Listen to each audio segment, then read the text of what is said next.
आपके माध्यम से सरकार से निवेदन करता हूं कि आम जनता की मांग को आपके समक्ष रखते हुए मध्य प्रदेश के निमाड़ क्षेत्र के इन आदिवासी जिलों सहित मध्य प्रदेश के आदिवासी जिलों में भाइयों और बहनों के लिए मेडिकल कॉलेज खोलने का मैं निवेदन करता हूं। बहुत धन्यवाद। नर्मदे हर। Miss Dola Sen. Thank you, Chairman, sir, for giving me chance to speak on urgent need to address the delay in funds disbursal under various central schemes as zero-hour submission. There is an urgent need, sir, for intervention from the Union government for the disbursal of funds under MGNREGA, PM Awas Yojana, PM Gram Sadak Yojana. MGNREGA पे sir veg भी बाकी है जो गैर कानूनी भी है, और बांग्ला में और हर एक ऑपोजिशन गवर्नमेंट की 1 लाख करोड़ से ज्यादा भी डेवलपमेंट फंड बाकी है, वो भी मिनिस्ट्री को देना चाहिए। हम एक बात और करना चाहे हैं कि अगर सेंट्रल गवर्नमेंट स्टेट गवर्नमेंट को प्रोपोर्शनली कंट्रीब्यूट करना है ये सब स्कीम पर, तो क्यों हम ये इसको नेम नहीं करेंगे प्रधानमंत्री मुख्यमंत्री योजना और केंद्र राज्य स्कीम, ये बाय द वे। और अभी हम बोलना चाहेंगे कि दुख की बात है, बहुत अनफॉर्चुनेट है सर कि एनएचआरसी को हम देखते हैं, नेशनल ह्यूमन राइट्स कमीशन को अभी बिहार जा रहा है, बंगाल भी जा रहा है, लेकिन कभी यूपी और ये में नहीं जाते हैं, गुजरात में। इसीलिए on protest laying my paper for zero-hour submission, we are trying to work out this zero-hour submission. Work out बोले छी। श्रीमती संगीता यादव। माननीय सभापति जी, स्टार्टअप के द्वारा कैसे युवाओं के लिए रोजगार के अवसर खुल रहे हैं और किस तरह इससे हमारा देश आत्मनिर्भर बन रहा है, और इन स्टार्टअप में महिलाओं के लिए और क्या किया जाए, इस पर मुझे आपने बोलने का अवसर दिया, इसके लिए मैं आपको बहुत बहुत धन्यवाद करती हूँ। स्टार्टअप माननीय सभापति जी, स्टार्टअप एक नवाचार और उद्यमशीलता का पुनर्जागरण है। यह युवाओं की एक नई सोच है जिन्होंने ये बताया कि हम रोजगार मांगेंगे नहीं, हम रोजगार देंगे।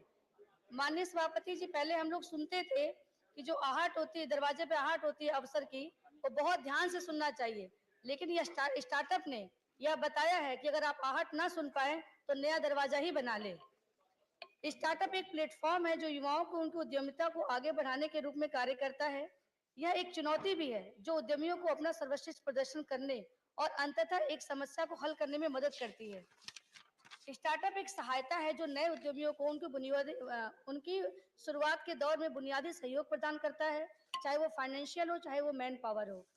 आज भी जब हम रितेश अग्रवाल, ओयो के संस्थापक, विजय शेखर शर्मा, पेटीएम के संस्थापक, वाईजू रविंद्र, वाइज के संस्थापक का नाम ग्लोबल इकोनॉमिक फोरम में भारत का प्रतिनिधित्व करते हुए सुनते हैं तो लोगों के दिल में गर्व की भावना पैदा होती है, और हर भारतीय यह चाहते कि क्या इस सूची में अगला नाम मेरा भी हो।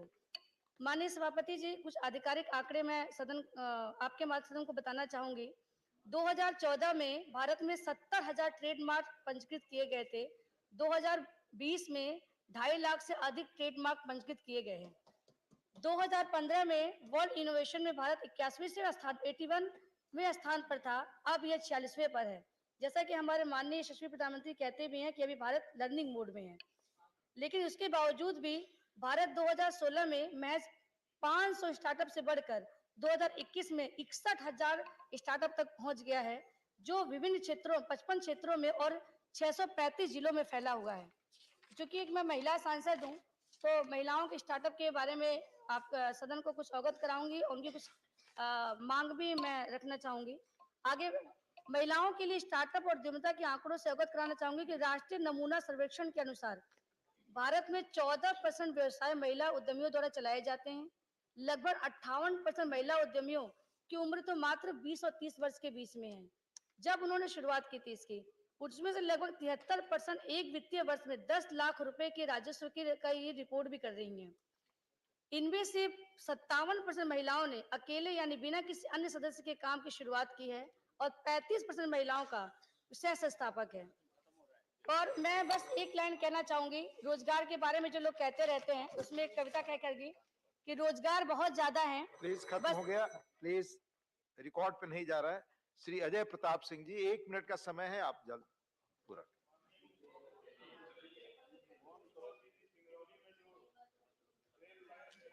निर्माण की जा रही है उसमें भू अर्जन का काम बहुत धीमी गति से चल रहा है। 12 सालों से रेल लाइन का निर्माण हो रहा है, लेकिन अभी तक एक भी गांव 100% रूप से भू अर्जन का कार्य पूरा नहीं हुआ है। मैं सरकार से मांग करता हूं कि किसी कमिश्नर लेवल के अधिकारी की नियुक्ति करके इसकी मॉनिटरिंग कराएं। रेल विभाग ने 11/11/2019 को एक आदेश जारी करके इसके प्रभावितों को नौकरी देने से इनकार कर दिया है। यह ब्रीच ऑफ ट्रस्ट है। मेरा आग्रह है कि 11/11/2019 से पूर्व जिनकी जमीनें ली गई हैं उनको नौकरी दी जाए। जिनका मेडिकल हो चुका है, सारे डॉक्यूमेंट जमा हो गए हैं, उनका पदस्थापना किया जाए। धन्यवाद उपसभापति। Question number 136, honourable John Brittas. Sir, question number 136। माननीय मंत्री जी, first supplementary. I'll request that be brief in questions, and for minister also please be brief in reply. Sir, why is it that when it comes to me it's brief? To all. Yeah. To all. So the answer given by the finance ministry is shockingly revealing. It shows the way in which our federal fiscal is managed. Sir, in 2 years' time, cess and surcharge collected by the center has almost doubled, sir. In 2 years' time, it has gone up to 7.0 lakh crore. No wonder the states are left to starve. My question to the Honorable Finance Minister, specific one, is it a fact that the 15th Finance Commission had recommended that the cess and surcharge should be made part of the divisible pool? If so, why is the government of India not heeding on implementing the Finance Commission's recommendation? Thank you. माननीय सदस्य ने जो कहा कि cess बहुत बढ़ गया है, सेस अनुच्छेद 270 के तहत संविधान के अनुसार लगाए जा रहे हैं और पिछली सरकार भी सेस लगाती रही है। जो बढ़ने का सवाल है, जो बढ़ा हुआ है, उसमें आप देखें तो एक बड़ी मात्रा में जीएसटी कंपनसेशन है, जीएसटी कंपनसेशन है। और अगर जो सेस लगता है कहीं ना कहीं पूरे देश की जनता के विकास के लिए खर्च हो रहा है और सेस का एक अपना मद होता है, उस मद में ही खर्च हो पाता है। जहां तक आपने कहा कि 15वां फाइनेंस कमीशन ने जो टर्म्स ऑफ रेफरेंस है विचार के लिए विषय में सेस के सरचार्ज को बांटना शामिल नहीं था। फाइनेंस कमीशन ने इस विषय पर कोई डिटेल रिकमेंडेशन नहीं की है। इसके उलट पूर्व की सरकारों ने भी ऐसी रिकमेंडेशन को फॉलो किया। धन्यवाद। Second supplementary. Sir, the ministry is saying that the Finance Commission hasn't given detailed recommendation. There is a specific recommendation as to this. I didn't say it is detailed. If it is specific recommendation, that is what pertains to my question. Sir, though it is not very satisfactory, I would urge upon the Finance Minister, Honorable Finance Minister to, explain to the House. Nevertheless, I am going to the second supplementary, sir. Please. Is it a fact that the states were not given the 41% of the gross tax revenue as recommended by the Finance Commission? And moreover, various assistance which were available to the states when the Planning Commission was there, as normal center assistance, special center assistance, center plan assistance were done away with. And the segregation of revenue, cess and surcharge have made the state finances precarious. In this context, I would urge upon and I would seek whether the government of India would review its stand towards cess and surcharge. Thank you. माननीय सभापति महोदय, अगर आप देखें तो मोदी जी की सरकार आने के पहले जहां लगभग 30% का ही हिस्सा राज्यों को जाता था, लेकिन मोदी जी चूंकि एक प्रदेश के मुख्यमंत्री रह चुके हैं, वो प्रदेश के चिंताओं को ठीक से समझते थे और उनके आने के बाद अगर आप देखें तो पहले 14वें वित्त आयोग में 42%, अब 41% का शेयर राज्यों के साथ बंटवारा किया जाता है। जहां तक सेस और सरचार्ज का सवाल माननीय सदस्य ने कहा है, निश्चित तौर से अगर आप देखें कि जो एक विशेष मद में सरचार्ज लिया जाता है और वो मद योजनाओं के माध्यम से सभी प्रदेश में ही जाता है, सब जगह उसको आम जनता को ही दिया जाता है। संगीता यादव जी। माननीय मंत्री जी, मैं आपसे जानना चाहती हूं कि उत्तर प्रदेश सरकार का जीएसटी कंपनसेशन का कितना बकाया है और इसे कब तक दिया जाएगा? धन्यवाद। माननीय अध्यक्ष जी, मैं बताना चाहता हूं कि जीएसटी कंपनसेशन जितना कंपनसेशन कोष में पैसा आता है सभी स्टेट को दिया जाता है। अभी अगर उत्तर प्रदेश का सवाल है तो 1214 करोड़ रुपया लगभग बकाया है। निश्चित तौर से भारत सरकार उसको देने के लिए तत्पर है। माननीय जवाहर सरकार जी। Cesses and surcharges have been converted into an alternate source of revenue. Why should the division not be formally announced between states and the center? It's an alternate source of revenue. Thank you. From Thank you. माननीय सभापति महोदय, केंद्र सरकार द्वारा आरोपित और संग्रहित सभी सेस को भारत के संविधान के अनुच्छेद 270 के संदर्भ में सबसे पहले संचित निधि सीएफआई में जमा किया जाता है। सेस को संविधान के प्रावधान के अनुसार राज्य से शेयर नहीं किया जा सकता है। इससे अतिरिक्त केंद्र सरकार जो सेस इकट्ठा करती है उस कहीं ना कहीं योजनाओं के माध्यम से प्रदेश सरकारों में खर्च करती है। आशीष चक्रवर्ती। Total amount of cess retained by the union government and not transferred to the digital reserve fund, sir. What is the amount of the benefits from all cesses devolved to the states in the past 5 years? माननीय अध्यक्ष जी, मैंने पहले ही बताया। बैठ जाएं please. माननीय अध्यक्ष जी, मैंने पहले ही बताया कि राज्यों से शेयर नहीं किया जाता है और बाकी सदस्य आप कितने लोगों बैठ को जाएं। लाभ माननीय पहुंचा सुभाषिष जी आप बैठ। वो योजनाओं के माध्यम से देश के सभी राज्यों में उसका लाभ पहुंचाया जाता है। क्वेश्चन नंबर 137 माननीय श्री संत बलबीर सिंह जी। Chairman साहब, 137 सिर्फ आपका है। क्वेश्चन नंबर 137 माननीय मंत्री जी। Answer is laid on the table. First supplementary, पहला सवाल पूछिए। आप पूछे पहला सवाल माननीय संत बलबीर सिंह जी। चेयरमैन साहब आपके माध्यम राਹੀਂ ਪੁੱਛਣਾ ਚਾਹੁੰਦੇ ਹਾਂ ਕਿ ਜਿਹੜੀਆਂ ਖੇਤਰੀ ਭਾਸ਼ਾਵਾਂ ਜਿੰਨੇ ਵੀ ਬੈਂਕਾਂ ਦੇ ਵਿੱਚ ਜਿਹੜੀ ਹੈ ਅੰਗਰੇਜ਼ੀ ਤੇ ਹਿੰਦੀ ਦੇ ਵਿੱਚ ਹੀ ਉਹ ਫਾਰਮ ਭਰਨ ਨੂੰ ਦਿੱਤੇ ਜਾਂਦੇ ਆ। ਪਿੰਡਾਂ ਦੇ ਵਿੱਚ ਅਨਪੜ੍ਹ ਲੋਕ ਆ, ਉਹਨਾਂ ਨੂੰ ਉਹ ਨਾ ਤਾਂ ਅੰਗਰੇਜ਼ੀ ਆਉਂਦੀ ਆ ਨਾ ਹਿੰਦੀ ਆਉਂਦੀ ਆ। ਖਾਸ ਕਰਕੇ ਹੋਰ ਮੁਲਕ ਦਾ ਹੋਰ ਵੱਖ-ਵੱਖ ਭਾਗਾਂ ਦੇ ਵਿੱਚ ਤਾਂ ਨਹੀਂ ਮਿਲਦੇ ਹੋਣਗੇ, ਖਾਸ ਕਰਕੇ ਪੰਜਾਬ ਦੇ ਵਿੱਚ ਅਸੀਂ ਦੇਖਦੇ ਆ ਕਿ ਉਹਨਾਂ ਨੂੰ ਫਿਰ ਆਪਣੇ ਫਾਰਮ ਵੀ ਜਿਹੜੇ ਕਿਸੇ ਕੋ ਭਰਾਉਣੇ ਪੈਂਦੇ ਆ ਤੇ ਉਹਨਾਂ ਨੂੰ ਉਹ ਜਿਹੜੇ ਆਪਣੇ ਨੰਬਰ ਹੁੰਦਾ OTP ਨੰਬਰ ਉਹ ਵੀ ਉਹਨਾਂ ਨਾਲ ਸਾਂਝਾ ਕਰਨਾ ਪੈਂਦਾ। ਉਹਨਾਂ ਦੀ ਨਿਜਤਾ ਦੀ ਵੀ ਜਿਹੜੀ ਹੈਗੀ ਸਵਾਲ ਆ, ਉਹਨਾਂ ਨੂੰ ਉਹ ਪੰਜਾਬੀ ਦੇ ਵਿੱਚ ਜਿਹੜਾ ਹੈਗਾ ਆਪਣੀ ਭਾਸ਼ਾ ਦੇ ਵਿੱਚ ਮਾਂ ਭਾਸ਼ਾ ਦੇ ਵਿੱਚ ਉਹ ਫਾਰਮ ਜਿਹੜੇ ਮਿਲਣੇ ਚਾਹੀਦੇ ਆ, ਜਿਹੜਾ ਉਹਨਾਂ ਦਾ ਅਧਿਕਾਰ ਵੀ ਹੈ। सवाल जी। माननीय सभापति महोदय, मैं आपके माध्यम से सदस्य को बताना चाहता हूं, प्रधानमंत्री मोदी जी के नेतृत्व में फाइनेंशियल इंक्लूजन, फाइनेंशियल लिटरेसी और प्रमोशन ऑफ डिजिटल ट्रांजैक्शंस ये महत्वपूर्ण चीज है, जिसमें से बैंक के अल्टीमेट एंड तक यानी गरीब से गरीब लोगों तक, रूरल एरिया तक कैसा पहुंचे। माननीय सदस्य ने जो क्वेश्चन पूछा है ये लैंग्वेज के बारे में पूछा है। As per the banks Reserve Bank of India का मास्टर सर्कुलर माध्यम से जो सर्कुलर है और बैंक बोर्ड के पॉलिसी के हिसाब से every bank is directed to have trilingual forms. Deposit करना फॉर्म्स है, डिपॉजिट करने का फॉर्म्स है, पैसा भरने का फॉर्म्स है, इवन पासबुक्स है। ये ट्राइलिंगुअल में किया है जिसमें एक लैंग्वेज रीजनल लैंग्वेज रहती है। और अगर कोई बैंक नहीं कर रहे तो आरबीआई के माध्यम से सडन विजिट भी हो सकती है और वो देख सकते हैं और ये प्रोसेस चल रही है। इसके माध्यम से सभी लोगों को इनका फायदा मिल रहा है और जिसका एग्जाम्पल है जो जैम ट्रिनिटी हो या जनधन अकाउंट हो तो percolation is going up to the periphery. Second दूसरा सवाल। ਸਾਡਾ ਕਹਿਣ ਦਾ ਮਤਲਬ ਹੈ ਕਿ ਸਾਡੇ ਕੁਝ ਨਹੀਂ ਮਿਲ ਰਿਹਾ, ਉਹਨਾਂ ਵਾਸਤੇ ਕੀ ਕਰ ਰਿਹਾ ਹੈ। माननीय मंत्री। Bit more to the honorable MOS's answer, and क्योंकि honorable member Sant Balbir Singh ji comes from Punjab, just want to say that this order and guidance given by RBI in 2015 itself is being followed by most banks of trilingual English, Hindi and a local language, relevant local language.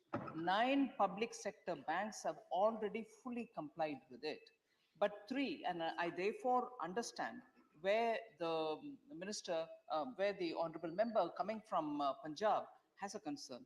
The 3 public sector banks which are in the process of doing it are Indian Bank, Punjab National Bank and Punjab and Sindh Bank. Because Punjab National Bank, Punjab and Sindh Bank probably more widely prevalent in Punjab. He is expressing a genuine concern, but the work is in process. It will be done in Punjabi. Thank you. दूसरा सवाल पूछ।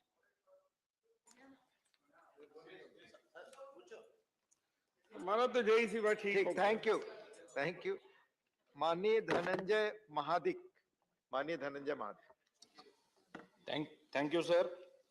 I would like to know from the finance minister through you, sir, as we all are aware that 80% of Indian population rests in rural India, sir. What are the steps taken by the government of India to provide quality services in rural periphery of India, sir? Thank you. धन्यवाद।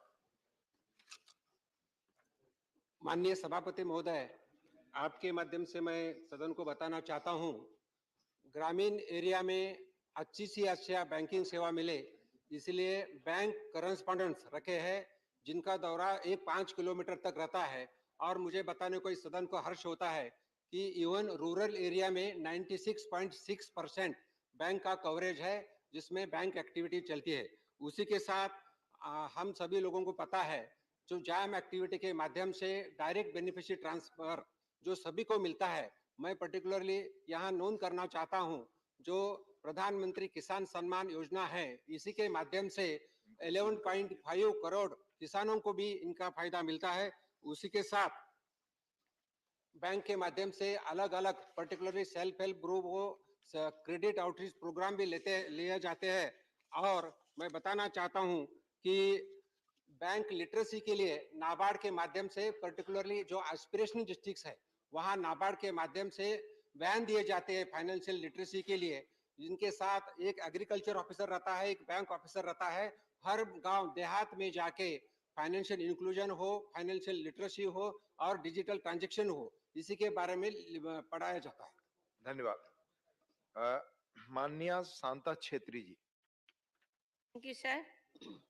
I would like to know from the Honorable Minister, how does the government plan to include more women in business correspondence network, considering only 10% of BC workforce is female?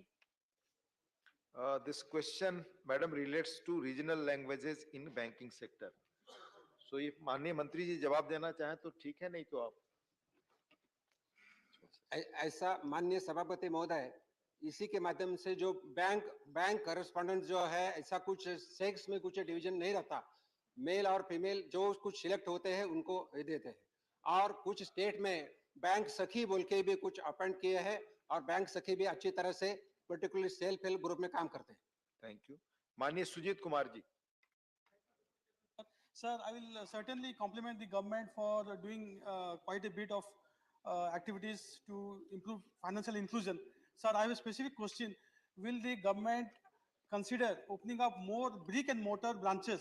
Because banking correspondent is good, but more brick and mortar branches. This question relates to regional languages in banking sector. In the tribal pockets of aspirational districts. Because sir, in one of the intervention in the house, I had mentioned that. Mani Sujit Kumar ji, this question relates specifically to regional languages in banking sector. Please, sir, if you have any question, no, please. Other people will get. Now, question number 138, Dr. V. Sivdasan. 21. Mani Mantri ji. First supplementary.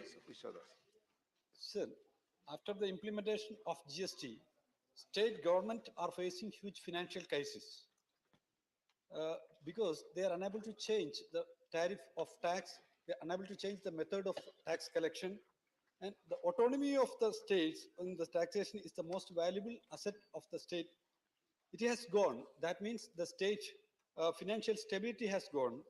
Please, question. It has created a new crisis. The major share of the financial assistance of the LSCD is received by the LSCDs from the Question is the state government facing the crisis that will affect the LSTDs also after the implementation of. Please put your question. I'm coming to the question, sir. I'm coming to the question. Local self-government also lost the their tax collection right in entertainment and this advertisement tax. So, sir, so whether the union government will support the move to restore the autonomy of the Panchayati Raj institutions, specifically in the taxation on Thank you. entertainment and Thank you. advertisement Thank you. tax Thank collection. you. Before I invite for answer, मैं माननीय सदस्यों से एक minute, माननीय मंत्री जी, मैं आपसे इसलिए आग्रह करता हूं क्योंकि कल अनेक वरिष्ठ मेंबर मिले हमें और कहा कि हमारे क्वेश्चन का मौका आ सकता था। कृपया सुनिश्चित करें कि क्वेश्चन पूछने वाले ब्रीफ हों और माननीय मंत्री भी जवाब ब्रीफली दें ताकि हमें मौका मिले।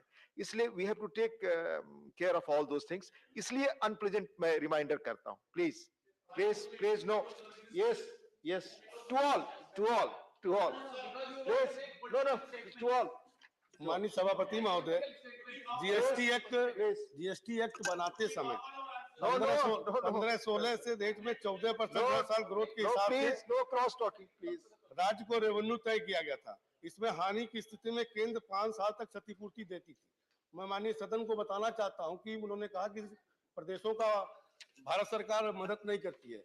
अगर कोविड काल में भी अगर आप देखें तो कोविड काल में जब कंपनसेशन सेस इकट्ठा नहीं हो रहा था, उस समय भारत सरकार ने 1,10,000 करोड़ 1,59,000 करोड़ ₹1, लगभग 2,70,000 करोड़ रुपया लोन लेकर के राज्यों पे संकट ना आवे उस समय भी देने का काम किया है। और अभी 2022 में जून में जब समाप्त हो रहा है, हमने जो अनुमान लगाया कि मार्च तक जो पैसा सेस इकट्ठा होगा उसका भुगतान कर दिया गया है। बाकी सेस के माध्यम से पूरे देश में अगर देखें तो 17,176 करोड़ रुपया बकाया है, जो कि बहुत से प्रदेशों से भी एजी रिपोर्ट नहीं आई है, उनका फाइनल हिसाब नहीं हो सकता है। जैसे जैसे एजी रिपोर्ट आएगी उनका भुगतान कर दिया जाएगा। Second supplementary, My second supplementary, the state governments are spending major share of the expenditure in welfare sector like education and health sector. According to the reply to me in this house, in education sector, share of the state is 74% and the share of the union government is only 24%. In health sector, expenditure of the state is 60 to 70% and the share of the union government is only 30 to 40%. The state government are facing the shortfall or in revenue due to the discontinuation of the GDP. Sir, this is my question. So whether the government has the data of the states which have faced the shortfall of revenue, if yes, thank you, kindly share the data to us. Thank you. This is my question, sir. Thank you. माननीय सभापति महोदय, cess के माध्यम से जो भारत सरकार द्वारा योजना चलाई जाती है उसमें शिक्षा भी और स्वास्थ्य भी है। उससे कहीं ना कहीं सभी प्रदेश को जो उनका हिस्सेदारी होता है उसको देने का काम करते हैं। Thank you. Dr. Amar, sir, please, please. 2022-23, education received more than 1 lakh crore like never before. So education has been given higher priority and we've given that kind of an allocation. And again, I humbly submit through you, sir, the question related to GST compensation, any number of questions, MOS and myself are willing to answer.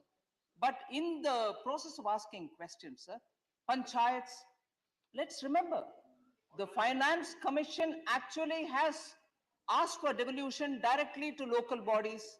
We have given that. Honorable Prime Minister, when he became Prime Minister, in his experience of Chief Minister, readily agreed to the 14th Finance Commission report. And in that, directly money goes to the local self-governments, local bodies, urban local bodies. They are now sitting on money which can be used for developmental expenditure. Other than that, any program which is being undertaken by the state government or the central government, through the cess that is being collected, sometimes much more than what is collected in the cess, central government is filling and giving for education, health, agricultural infrastructure, roads. All the cess are collected for a particular purpose. Each one is collected for a particular purpose. And that particular purpose is obviously served through the states. So I would humbly appeal to you, sir. Cesses are being collected by center, no doubt. But they can't be kept by the center. It has to be immediately in that year be spent also on long-term projects, which happens only through the states. Obviously, cess and surcharges which are collected are going only to the states. Thank you. Dr. Amar Patnaik ji. Thank you, Chairman, sir. So through you, I would like to raise this question. The GST compensation for 21-22 in respect of Orissa is about 1,167.50 crores. For 2022-23, it's about 2,084.03 crores. So approximately 3,251.53 crores are pending. In the month of June and in the month of September, the state government had approached the central government. My question is, when can we expect to get this money? Thank you so much. Thank you. माननीय अध्यक्ष जी, मैंने पहले ही कहा कि भारत सरकार कहीं ना कहीं सभी राज्यों का 5 साल तक कंपनसेशन देने के लिए तत्पर है, और कहीं ना कहीं जो भी बहुत से प्रदेशों से एजी रिपोर्ट नहीं आई, इसलिए फाइनल हिसाब नहीं हुआ है। जिन भी राज्यों से एजी रिपोर्ट आ रहा है उसका हिसाब चुकता कर दिया। माननीय सुशील मोदी जी।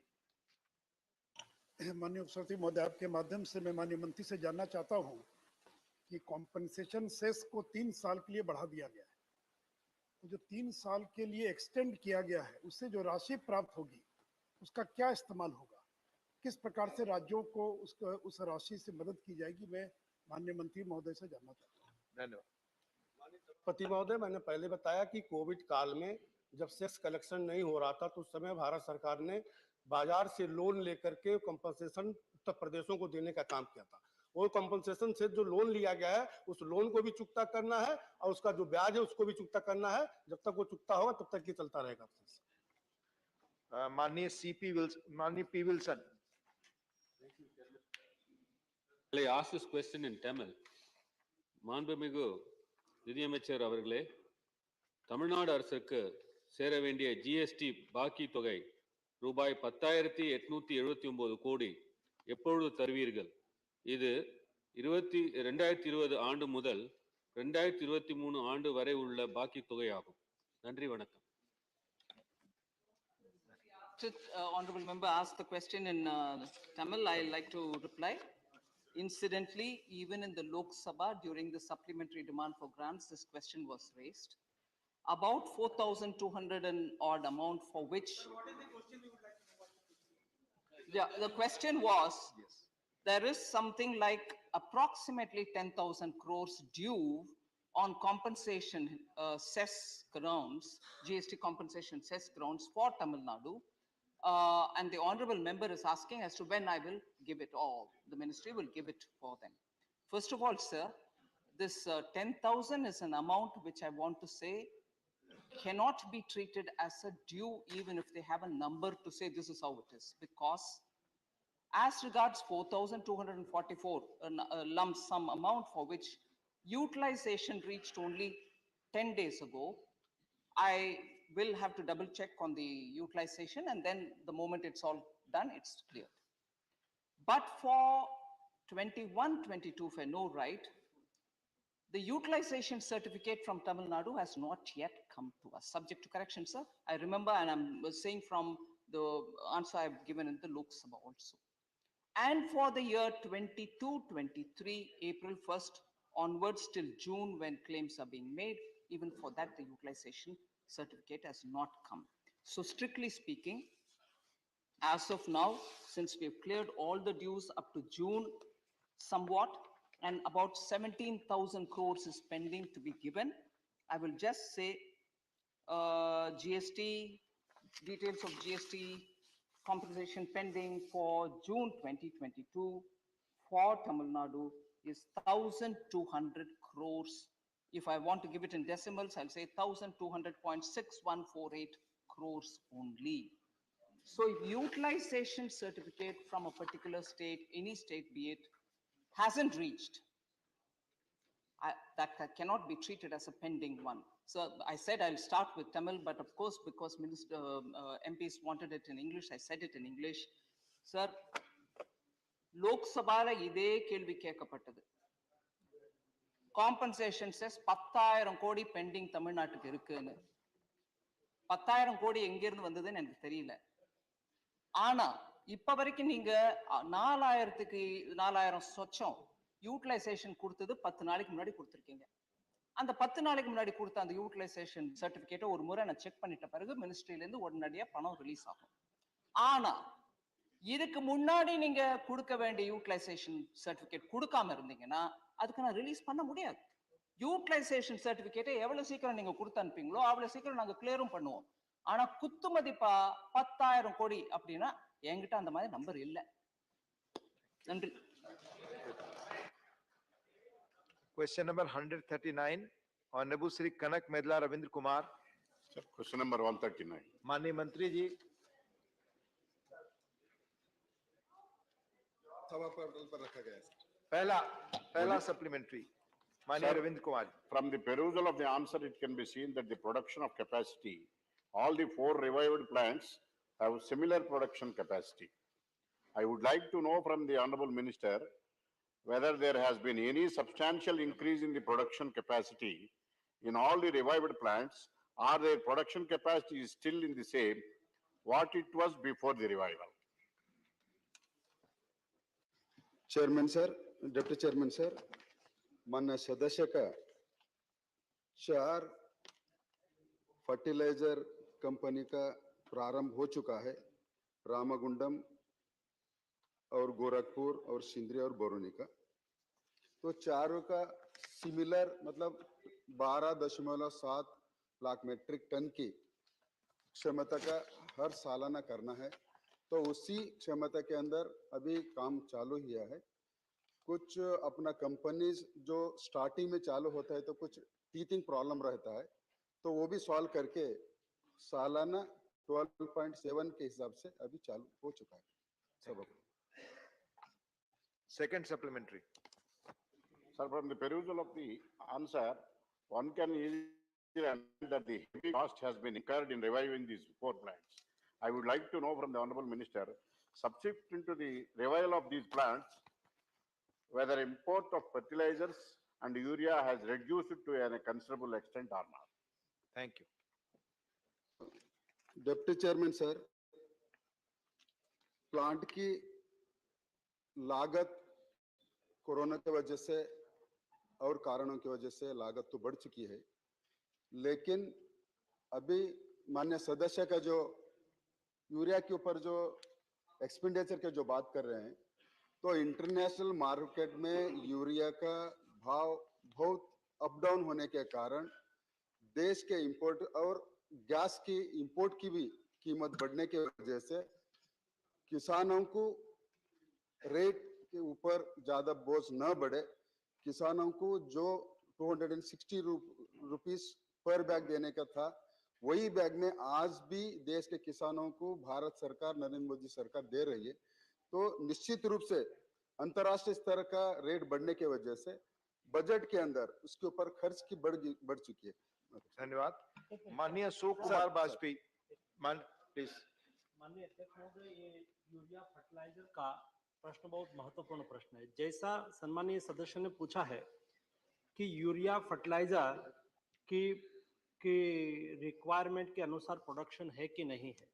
माननीय अध्यक्ष महोदय, मैं आपके माध्यम से सदन को ये बताना चाहूंगा, देश को भी बताना चाहूंगा कि यूरिया फर्टिलाइजर का कंजप्शन प्रतिवर्ष देश में 325 से 350 लाख मेट्रिक टन होता है. 240 से 245 lakh metric ton indigenous production होता है.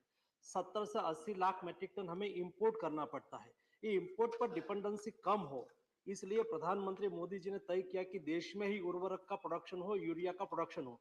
इसलिए 5 प्लांट 2016 में रिवाइवल के लिए एक डिसीजन लिया गया. उसमें से 4 प्लांट, 2 प्लांट का इनॉग्रेशन किया गया, रामागुंडम और गोरखपुर राष्ट्र को समर्पित किया गया. सिंदरी और बरौनी दोनों का प्रोडक्शन चालू हो चुका है, थोड़े दिन में उसका भी इनॉग्रेशन किया जाएगा. और तालचर प्लांट है, उसका भी काम तेजी से चल रहा है, 2022 तक पूरा हो जाएगा. माननीय अध्यक्ष महोदय, मैं आपके माध्यम से विशेष ये बताना चाहता हूं कि मोदी गवर्नमेंट किसानों के प्रति कमिटेड गवर्नमेंट है. फर्स्ट क्वार्टर 2022 और सेकंड क्वार्टर में फर्टिलाइजर की प्राइस एकदम बढ़ गई और इंटरनेशनल प्राइस बढ़ने से एक डीएपी बैग की प्राइस 4000 रुपया हो गई और हम किसान को 1350 रुपए देते थे. ऐसी स्थिति में प्रधानमंत्री जी ने हमें आदेश दिया, यूरिया की प्राइस भी वैसे ही बढ़ी, वो भी 4000 के नजदीक हो गई और वो हम 266 रुपीज में एक बैग देते हैं. यानी कि उस वक्त ये समय आया था कि क्या हम प्राइस बढ़ाए किसान के पर या तो सब्सिडी बढ़ाए. ऐसी स्थिति में मोदी जी ने कहा हमें किसान के प्रति कोई बोझ नहीं डालना है, किसान को मदद करना है और इसलिए सालाना सवाल एक मिनट ये इंपॉर्टेंट है, इसलिए माननीय अध्यक्ष सारे सवाल इंपॉर्टेंट है. माननीय मंत्री जी प्लीज. 1.25 लाख करोड़ की हमारी सब्सिडी थी प्रधानमंत्री जी ने 1.25 लाख करोड़ की सब्सिडी बढ़ा के 2.5 लाख करोड़ कर दिया, किसान पर बोझ नहीं आने दिया और किसान को आज पर्याप्त मात्रा में खाद मिल रहा है। ये माननीय प्रधानमंत्री जी के एफर्ट से हुआ। Thank you. माननीय अशोक कुमार वाजपेयी जी। माननीय अशोक कुमार वाजपेयी। माननीय उपसभापति महोदय, आपके माध्यम से माननीय मंत्री जी से जानना चाहता हूं कि हिंदुस्तान उर्वरक एंड रसायन लिमिटेड गोरखपुर कारखाने में कुछ चलते हुए लगभग 1 वर्ष हो गया है। इन 1 वर्ष में वहां से कितना उत्पादन यूरिया का हुआ है और मान्यवर इन चारों कारखानों के चलने के बाद कितनी विदेशी मुद्रा की बचत हुई है? मान्यवर, दोनों सवाल एक दूसरे से जुड़े हुए हैं। कितनी विदेशी मुद्रा की बचत हुई है? अपॉर्चुनिटी मिले माननीय वाजपेयी। माननीय अध्यक्ष महोदय, गोरखपुर प्लांट की क्षमता है 12 लाख मेट्रिक टन की और 1 साल से वो कंटिन्यू चल रहा है। 6 लाख मेट्रिक टन से अधिक प्रोडक्शन उसका ऑलरेडी आ चुका है। बीच में उसके एक सिस्टम होती है, 3 महीने के बाद एक उसको बंद करना पड़ता है, फिर चालू करना पड़ता है। नया प्लांट है और अभी रेगुलर चालू हो गया। धन्यवाद। उसका प्रोडक्शन ऑनरेबल जोस के मनी।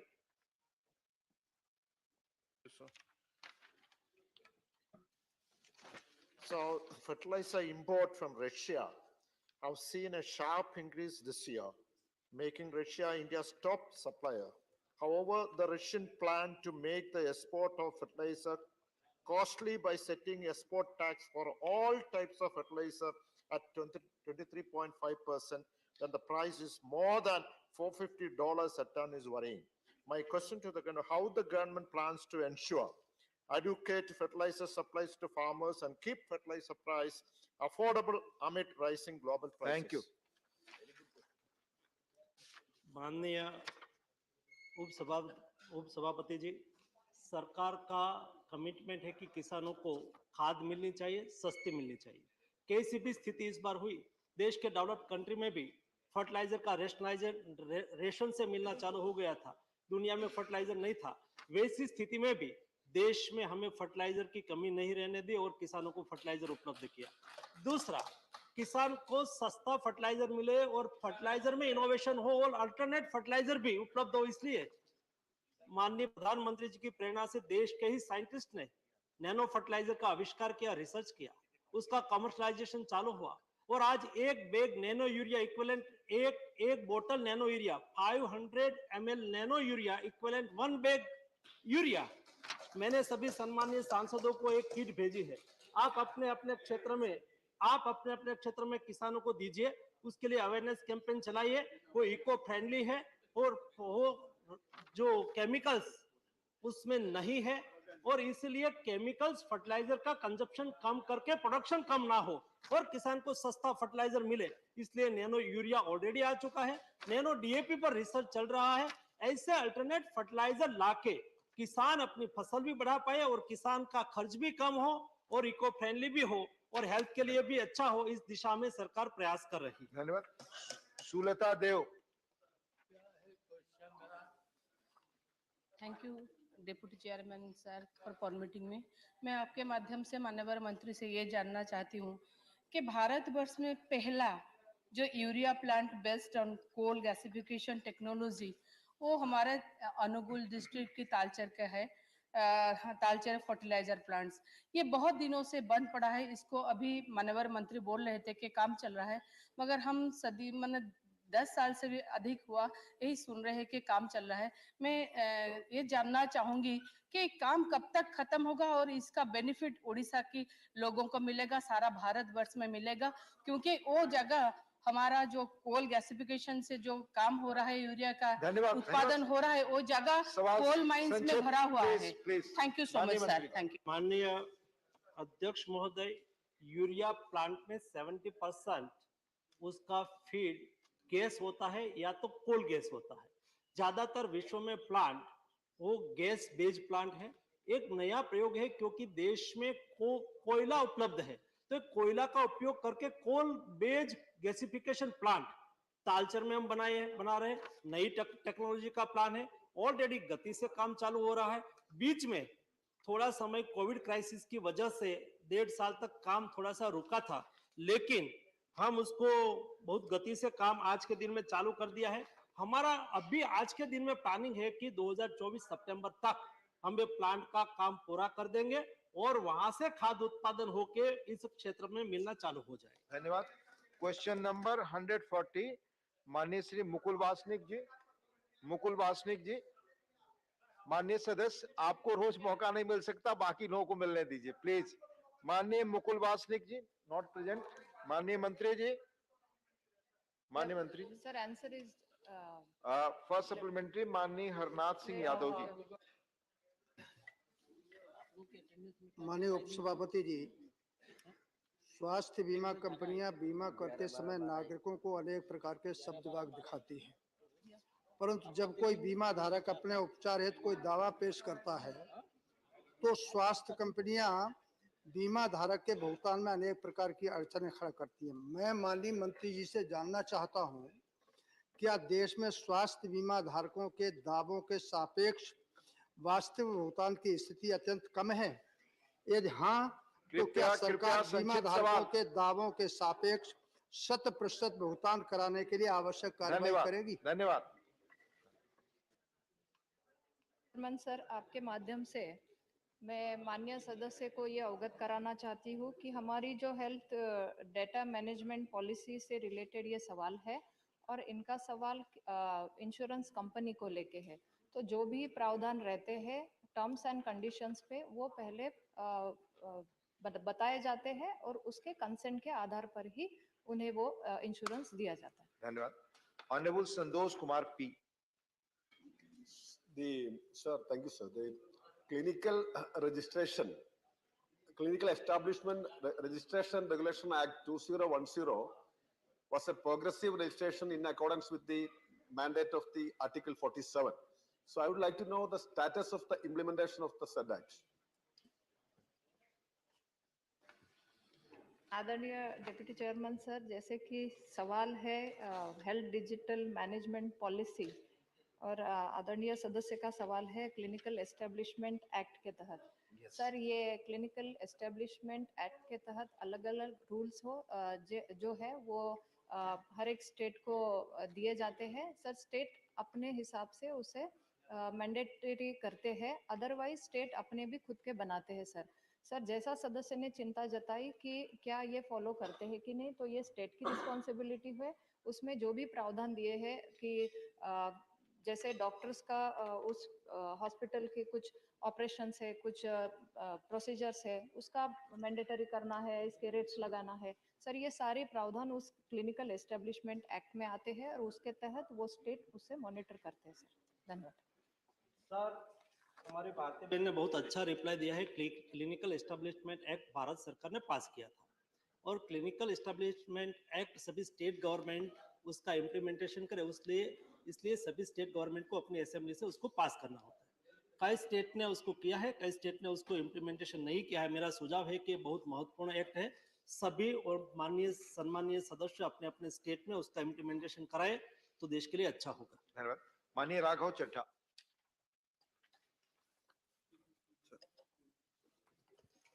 सर, हाँ, माइक ऑन है। कभी ये ऑन हो रहा है, कभी ऑन, आपके सामने ऑन है। सामने से प्लीज सवाल। सर, अभी कुछ ही दिन पहले हमने देखा कि एम्स में एक बहुत बड़ा डेटा ब्रीच हुआ। एम्स वो संस्था है सर जिसमें तमाम नेताओं के, यहाँ बैठे कई नेताओं के, जजों के, सबके हेल्थ रिकॉर्ड्स हैं और उस एफआईआर में ये बताया गया कि चीन द्वारा वो डेटा ब्रीच किया गया। सर, अभी हमने गलवान से लेकर तवांग तक चीन का दुस्साहस देखा। मेरा सवाल ये है सर, मेरा सवाल आपके माध्यम से माननीय मंत्री जी से ये है कि एक सुझाव माननीय मुख्यमंत्री अरविंद केजरीवाल जी द्वारा रखा गया कि चीन के साथ हमें अपना सारा व्यापार बंद करके आर्थिक चोट चीन को पहुंचानी चाहिए। मैं पूछना चाहता हूं उस पे मंत्री जी का क्या जवाब। Question 141 please. ये क्वेश्चन नहीं है mister Raghav Chadha, I am not allowing it, not going on record. 141 माननीय S Niranjan Reddy. Sir, I ask question 141। Question माननीय मंत्री जी सभा पटल पर रखा गया। First supplementary. Sir, as nano fertilizers represent a major breakthrough in terms of efficiency, the question I have for the Honorable Minister is, because this is based on preliminary experimental trials, is further research studies being continued for confirming the results of the beneficial use of nano fertilizers and whether increased production of nano fertilizers are going to be linked to such confirmation from further studies. माननीय अध्यक्ष महोदय, nano fertiliser का research हुआ और उसका commercial production पर आने के पहले उसका अनेक टाइप का उसके ऊपर bio safety and toxicity study की गई है।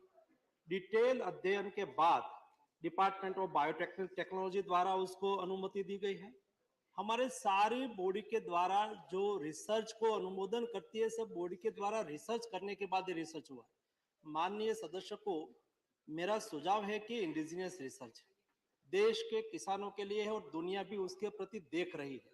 बिना कारण से हमारे देश में उसके सामने क्वेश्चंस खड़ा करके दुनिया की कोई लॉबी को अपॉर्चुनिटी ना दे दे, ताकि वो लोग हमारी नैनो फर्टिलाइजर के सामने उंगली उठाए और हमारी रिसर्च अप्रूवल बॉडी के सामने उंगली उठाए। उसके बाद डिटेल में ह्यूमन, एनिमल, बर्ड्स सभी पर और ऑर्गेनिज्म पर उसकी क्या इफेक्ट होती है, सारा डिटेल स्टडी करके वो मार्केट में लाया गया है। एक बार तो मुझे ऐसा क्वेश्चन पूछा गया एक बॉडी के द्वारा, माननीय मंत्री जी आप नैनो यूरिया ला रहे हैं तो क्या है नैनो यूरिया? यूरिया का स्मॉल पार्टिकल वो हवा में उड़ता उड़ता जाएगा, 10 किलोमीटर दूर जाएगा, वहां इफेक्ट करेगा। मैंने कहा क्या है वो? तो कि नाइट्रोजन। मैंने कहा हवा में क्या होता है? नाइट्रोजन। तो नाइट्रोजन कहाँ उड़ेगा, कहाँ जाएगा, उससे क्या फर्क पड़ेगा? ऐसा क्वेश्चंस करने वाले बहुत लोग आएंगे। लेकिन माननीय अध्यक्ष महोदय, देश का इंडिजिनियस किसानों के लिए बहुत बड़ा रिसर्च है, दुनिया भी उसकी स्टडी करे और दुनिया डिमांड कर रही है कि आप हमें सप्लाई करो, आप नैनो का प्लांट हमारी कंट्री में लगाओ। ऐसा डेवलप्ड कंट्री भी आज हमारा नैनो यूरिया के रिसर्च के सामने देख रही है। हमारा इंडिजिनियस रिसर्च हमारे देश की संपदा है। धन्यवाद। Second supplementary. Sir, I did not want to raise any doubts or questions. I would want to compliment the government on this major breakthrough. I use the word major Please breakthrough. put your question. I just want to clarify that. Having clarified now, since this is such an important breakthrough that India has achieved, I want to ask the Honorable Minister, do we intend to diversify and use this technology for other fertilizers other than urea? And we increase stepping up of this nano fertilizer usage in the country? Thank you. Thank you माननीय सदस्य। आपने जो प्रश्न पूछा वो सही है कि क्या हम दूसरा फर्टिलाइजर के लिए नैनो टेक्नोलॉजी का इस्तेमाल कर सकते हैं। हमने उसका प्रयोग करना चालू किया है। कई इंडियन कंपनी और इंडियन साइंटिस्ट उसके पीछे लगे हैं। नैनो डीएपी बन के अभी वो इंस्पेक्शन के स्टेज पे है, रिसर्च उसका ऑलरेडी हो चुका है। हमारा ड्रग्स कंट्रोल, हमारा फर्टिलाइजर कंट्रोल ऑर्डर में लाने के लिए जो पैरामीटर में से उसको पास होना है उसका स्टडी चल रहा है। मेरा मानना है कि आने वाले दिनों में नैनो डीएपी भी आएगा, नैनो जिंक भी आएगा, नैनो सल्फर भी आएगा और भारत के फर्टिलाइजर सेक्टर में बहुत बड़ी क्रांति, विश्व के फर्टिलाइजर सेक्टर में बहुत बड़ी क्रांति इंडिया से होगी। Honorable R. Rajan. Respected sir, thank you sir. In Tamil Nadu, whether the union government have any plan to operate new fertilizer plant near delta districts, which is useful to the Kaveri Delta agricultural zone in Tamil Nadu? I know the answer from the minister through you, sir. Thank you. Thank you. माननीय अध्यक्ष महोदय, already एक fertiliser plant Bharat सरकार का वहाँ Madras fertiliser limited चल रहा है और नैनो यूरिया का प्लांट भी हम मद्रास फर्टिलाइजर लिमिटेड कंपनी में लगाना चाहते ताकि वहाँ भी नैनो यूरिया का प्रोडक्शन। धन्यवाद। डॉक्टर अनिल बोंडे। माननीय उपसभापति महोदय, आपके माध्यम से मैं मंत्री जी से पूछना चाहता हूं कि इफ्को ने नैनो यूरिया का प्रोडक्शन किया, उसका तो अभिनंदन करता हूं, लेकिन राष्ट्रीय केमिकल फर्टिलाइजर और इतर पीएसयूज और प्राइवेट कंपनीज है, उनके माध्यम से नैनो यूरिया का प्रोडक्शन बढ़ा के सभी किसानों को उसका लाभ मिले और एक्सपोर्ट भी हो सके, उसकी पॉलिसी क्या है? सवाल। माननीय अध्यक्ष महोदय, इफ्को ने नैनो यूरिया का रिसर्च किया और उन्होंने उसका प्रोडक्शन एक प्लांट इफ्को कलोल से चालू किया। उसके अलावा इफ्को के द्वारा ही फूलपुर यूपी में प्लांट ऑलरेडी तैयार हो चुका है, वो 6 करोड़ बोतल प्रतिवर्ष बनाएंगे। उसके अलावा उस एक दूसरा प्लांट इफको लगा रहा है वनलम में, पंजाब में भी लगा रहा है, झारखंड में भी लगा रहा है, आसाम में भी लगा रहा है, और विदेश में भी कई कंट्री की ओर से डिमांड आई है, लेकिन उसके पर विचार चल रहा है। और आरसीएफ और एनएफएल दोनों भारत सरकार की कंपनी है, दोनों कंपनी ने भी अपना नैनो यूरिया का प्लांट लगाने के लिए चालू कर दिया है। मैंने इफको के साथ एक मीटिंग कोऑर्डिनेट की, मैंने कहा कि कोई प्राइवेट सेक्टर भी नैनो यूरिया का प्रोडक्शन करना चाहे तो आप उससे रॉयल्टी लेके उसको प्रोडक्शन करने के लिए अनुमति दे दीजिए। तो इफको ने तय किया है कि भारत सरकार के कोई पीएसयू प्लांट लगाएंगे उसके पास कोई रॉयल्टी नहीं ली जाएगी, लेकिन प्राइवेट सेक्टर में कोई लगाना चाहेंगे तो रॉयल्टी लेके वो भी प्रोडक्शन कर सकते हैं। ऐसे 2 कंपनी के साथ ऑलरेडी इफको ने एमओयू कर लिया है ताकि वो प्राइवेट सेक्टर उसका प्रोडक्शन कर सके। आज के दिन में कुल 1 प्लांट चालू हो चुका है और 2025 तक ऐसे 8 प्लांट चालू होने के लिए तैयारी कर चुके हैं और 2025 एंड तक 44 करोड़ बोतल का उत्पादन देश में इंडिजिनियस होगा, जो हमारा देश की यूरिया को वो रिप्लेस करेगा। धन्यवाद। माननीय इमरान प्रताप गढ़ी। धन्यवाद माननीय उपसभापति महोदय। मैं आपके माध्यम से माननीय रसायन और उर्वरक मंत्री जी से एक प्रश्न पूछना चाहता हूं कि यूरिया पर बात हो रही है, खाद पर यहाँ, क्या आपके संज्ञान में ये है कि 20 नवंबर 2022 को सीहोर के ढाबला में शिवनारायण मेड़वा और 24 नवंबर 2022 को छतरपुर मध्य प्रदेश की बीजावर कृषि मंडी में दयाराम अहिरवार, बुंदेलखंड में भोगीपाल और महेश कुमार बुनकर, इन सब की मौत खाद की लाइनों में लगने के कारण हुई। लगातार इतना खाद को लेकर इतनी लंबी लाइन है कि लाइन में लगे लगे इन लोगों की मौत हो गई। तो बुंदेलखंड का पूरा इलाका और मध्य प्रदेश का जो पूरा इलाका है, उत्तर प्रदेश खासतौर से, इन इलाकों में जो खाद की इतनी बड़ी किल्लत है कि लोग लाइनों में लगे लगे मर जा रहे हैं, इसको दूर करने के लिए क्या क्या प्लान है? माननीय अध्यक्ष महोदय, माननीय सदस्य को मेरे प्लीज आपस में नहीं आपस में बैठकर बात ना करें। माननीय अध्यक्ष महोदय, माननीय सदस्य को मेरी रिक्वेस्ट है, सभी जगह पे राजनीति का केंद्र किसान को ना बनाए। किसान राजनीति का केंद्र बना के राजनीति करना उचित नहीं है। आप रेलवे जाते हैं, आप एयरपोर्ट पर जाते हैं, बोर्डिंग के लिए लाइन होती है कि नहीं होती है? आप रेलवे स्टेशन पर जाएंगे, लाइन होगी कि नहीं होगी? कोई जगह पे खाद उपलब्ध है तो क्या एक साथ में एक टोला अंदर घुस जाएगा और खाद ले लेगा? लेने के लिए लाइन में तो खड़ा रहना ही पड़ेगा भाई, वो तो शिष्टाचार होना। दूसरा देश में कोई जगह पे मोदी गवर्नमेंट बनने के बाद, हाँ साहब, ये हो सकता है कि कई गोडाउन में खाद एक दिन के लिए ना हो और रैक आती होती है तो उपलब्ध हो जाए। और हम कोई भी स्टेट ने जितना भी, उसमें हमने कभी राजनीति नहीं की है। जिस गवर्नमेंट ने, अभी यहाँ सम्मानीय सदस्य उपस्थित है, मेरे पास आए हुए कि मंत्री जी हमारे यहाँ खाद जरा थोड़ी सी किल्लत है, तुरंत ही उन्होंने कहा हो कि 24 घंटे में रैक पहुंच जाएगी, पहुंच रही है। हर दिन 70 रैक किसानों के लिए उर्वरक उपलब्ध कराने के लिए चल रही है। देश में खाद की कोई कमी नहीं है। हाँ, ये हो सकता है कभी 1 दिन 2 दिन के लिए कोई जगह पे पहुंचा नहीं पहुंचा, ऐसा हो सकता है। उसका मतलब ये नहीं है कि देश में खाद की कमी है। दूसरा, आप सभी सम्मानीय सदस्यों को हमारी रिक्वेस्ट है कि आप मुझे कॉल करें, कर सकते हो, लेकिन आप एक उर्वरक डैशबोर्ड बनाया हुआ है, इतना रोबस्ट और इतना सरल डैशबोर्ड है, उस पर जाके आप देख सकते हो देश में कौन से डिस्ट्रिक्ट में कितना खाद पड़ा हुआ है, यूरिया, डीएपी, एनपीके, कौन से गोडाउन में पड़ा हुआ है, उसके पास डिटेल डेटा है, वहां ही आपको मिल जाएंगे। कोई स्टेट से मुझे कॉल आता है तो मैं तुरंत ही माननीय कृषि मंत्री स्टेट को कहता हूं कि साहब आपके यहाँ डैशबोर्ड ओपन करके देख लीजिए, आप जिस डिस्ट्रिक्ट की बात कर रहे हैं वहां इतना खाद ऑलरेडी पड़ा हुआ है।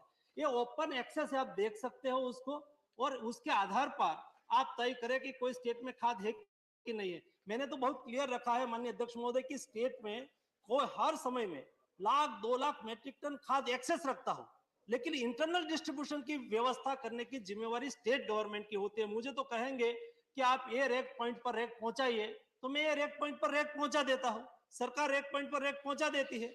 इंटरनल डिस्ट्रीब्यूशन और इंटरनल सेल करने की जिम्मेवारी इस स्टेट गवर्नमेंट की होती है। स्टेट गवर्नमेंट और सेंट्रल गवर्नमेंट में, हमारी मिनिस्ट्री के बीच में बहुत रोबस्ट सिस्टम बनी हुई है। इसलिए कोई भी स्टेट में कोई भी गवर्नमेंट हो, हमारी रूलिंग पार्टी की गवर्नमेंट हो, ओपोजिशन पार्टी की गवर्नमेंट हो, किसान किसान है और किसान के लिए खाद उपलब्ध कराना हमारे लिए पॉलिटिकल कभी नहीं होता है धन्यवाद। और डिमांड पर होता है, हम उपलब्ध कराते हैं। धन्यवाद। क्वेश्चन नंबर 142 माननीय लुइजिनो जोयाकिम फेलेरो, नॉट प्रेजेंट। माननीय मंत्री जी। Sir, it's a statement laid on the table of staff. Honourable G.K. Vasan. Sir, I'm happy that the number of seafarers employed has gone up to 2,44,063 number in the year 2022 on national and international fleet. At the same time, sir, tonnage of Indian flagships has reached 13.6 million tons. Definitely, sir, it should have helped seafarers employment opportunities, sir. I congratulate the ministry and minister for that, sir. Please At the question. very same time, sir, very pointed question to the honorable minister. Psychological assistance is very much need in the distress for seafarers. An enhancement of the skill development of seafarers are very important. What are the steps taken by the honorable minister for this important subject? धन्यवाद sir. माननीय मंत्री जी। आदरणीय उपसभापति महोदय, आज जो सवाल नागरिकों के सिलसिले में इस हाउस में लाया गया है, मैं पहले तो संसद जी को मैं धन्यवाद देता हूं, क्योंकि सीफेयर हमारे लिए बहुत महत्वपूर्ण है और हमारे मैरीटाइम ट्रेड को आगे बढ़ाने में वो बहुत बहुत महत्वपूर्ण भूमिका लेते हैं। तो उनकी कल्याण के लिए जो योजना बनाई गई है, उसको भारत सरकार की द्वारा निष्ठापूर्वक लागू किया गया है। तो हमारी आदरणीय संसद जी ने जो सवाल की है, उनकी साइकोलॉजिकल, उनकी मोटिवेशन के लिए स्किल डेवलपमेंट में हम लोगों ने क्या प्रोग्राम ले रखी है, मैं नहीं बताना चाहता हूं। टीम बिल्डिंग और motivational program conducted for cadets and faculty of pre-C MTIs, amount spent nearly 20 lakhs, estimated number of seafarer and faculty benefited hundreds. So this is how we impart the training. Psychologically, we do like motivate them so that they fresh and energetic, and all others like program that is included in the skill development that I want to mention just 2 or 3. That is skill enhancement program, certificate of competency, contribution for National Maritime Day celebration, e-learning for competency upside like courses with help of different agencies, and e-learning for modular courses. So this is how we do impart training to the seafarers. Thank you. Question number 143, Honorable A. Rahim. माननीय मंत्री जी। First supplementary. Sir, regarding the Surface Act, Section 31 Clause 1 provides that the provisions of this Act shall not apply to any security interest created in agricultural land, and the courts have subsequently held that plantation did not come under the purview of the Act, agricultural land. There are many cases of taking possession of the only house of the reported recently. In these circumstances, my question is that, shall the government consider amending the provision of the Act in this spirit to exempt security interest created upon sole dwelling place? Thank you. माननीय सभापति महोदय, आपके माध्यम से मैं बताना चाहता हूं सभागृह को कि सरफेस एक्ट के एग्रीकल्चर लैंड के लिए लगता नहीं है सिर्फ, और दूसरा जो सरफेस एक्ट में है जो 1 लाख के नीचे अगर लोन है तो लगता नहीं है। अभी सदस्य ने जो क्वेश्चन दिया है कि एग्रीकल्चर के लिए और पौधे लगाने के लिए, तो उसी को भी ऐसा गवर्नमेंट का कुछ ये नहीं है नया अमेंडमेंट करने का, लेकिन बताना चाहता हूँ। Second supplementary. So government kindly consider this amendment.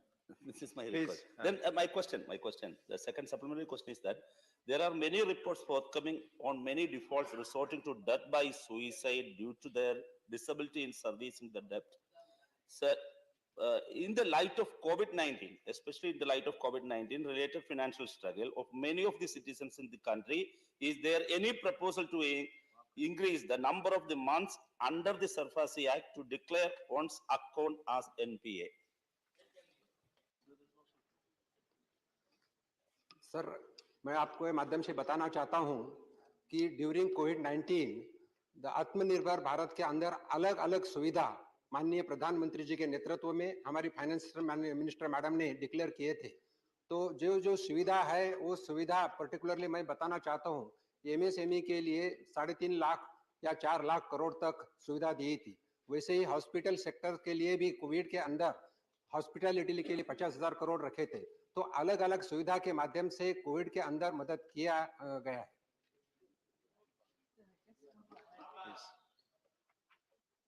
With COVID related issue which leads to any kind of problem in the repayment was addressed at that time itself, sir, by having very clearly brought about the announcement of a moratorium and also action not be taken for problems which has exclusively arisen out of COVID.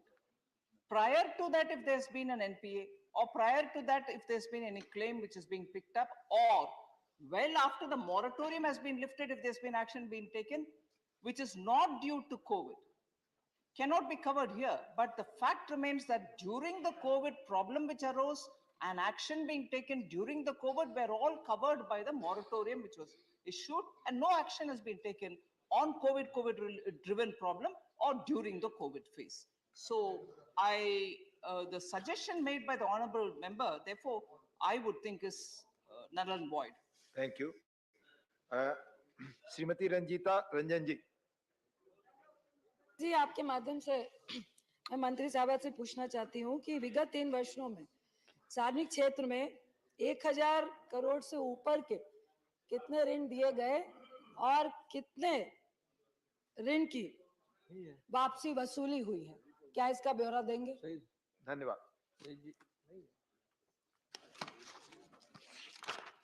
Question माननीय सभापति महोदय, ये जो question है वो सिर्फ 100 करोड़ के ऊपर कितना लोन दिया है और उसका रिकवरी कितना है इसके बारे में है। अगर सदस्य जानना चाहते हैं 1000 करोड़ के ऊपर तो उसको सूची में उनको प्राप्त करूंगा। धन्यवाद। Next supplementary next question 144 Shrimati Geeta alias Chandraprabha. माननीय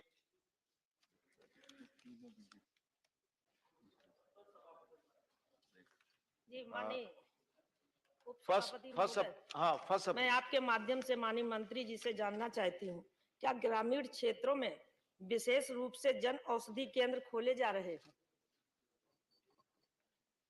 माननीय अध्यक्ष महोदय, ये बहुत महत्वपूर्ण प्रश्न है। मोदी जी ने कहा था कि हमारे देश में कोई गरीब बिना दवा से उसके यहाँ मृत्यु की नौबत नहीं आनी चाहिए, उसमें से निकली हुई एक स्कीम है। ये जन औषधि केंद्र के माध्यम से